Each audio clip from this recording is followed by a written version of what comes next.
চট্টগ্রাম আদালত প্রাঙ্গণে ইসকন সদস্যদের হামলায় এক আইনজীবী নিহত হয়েছেন। তার বাড়ি চট্টগ্রামের লোহাগাড়া উপজেলায়। আজ মঙ্গলবার বিকেল 4:30টার দিকে নিহতের বিষয়টি আমাদের সময়কে নিশ্চিত করেন হাসপাতালের জরুরি বিভাগে কর্তব্যরত চিকিৎসক নিবেদিকা ঘোষ। তিনি বলেন, আদালত প্রাঙ্গণে সংঘর্ষের ঘটনায় আহত হয়ে আরও 7 জন হাসপাতালে চিকিৎসা নিচ্ছেন। চট্টগ্রাম মেট্রোপলিটন ম্যাজিস্ট্রেট আদালতের অতিরিক্ত পাবলিক প্রসিকিউটর সরওয়ার হোসেন লাবলু আমাদের সময়কে বলেন, ইসকন সদস্যরা আদালতে তাণ্ডব চালিয়েছে। তারা এক আইনজীবীকে কুপিয়ে ও পাথর মেরে হত্যা করেছে। এই হত্যাকাণ্ডের বিচার ও দ্রুত ইসকনকে নিষিদ্ধের দাবি জানিয়েছেন আইনজীবীরা।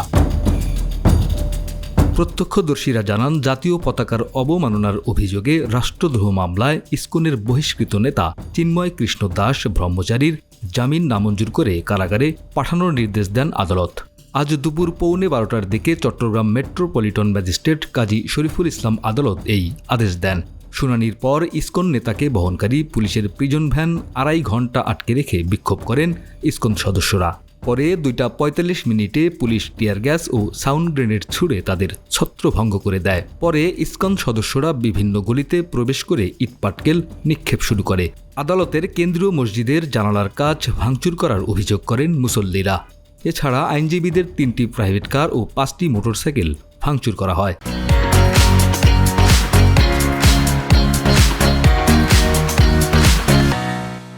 আদালত চত্বর এলাকায় রঙ্গন কমিউনিটি সেন্টার হলের গলিতে আইনজীবী সাইফুল ইসলাম আলিফকে দেশীয় অস্ত্র দিয়ে কোপাতে থাকেন ইসকন সদস্যরা। পরে তার মাথায় পাথর দিয়ে আঘাত করা হয়। সেখান থেকে তাকে উদ্ধার করে হাসপাতালে নেওয়া হলে কর্তব্যরত চিকিৎসক তাকে মৃত ঘোষণা করেন।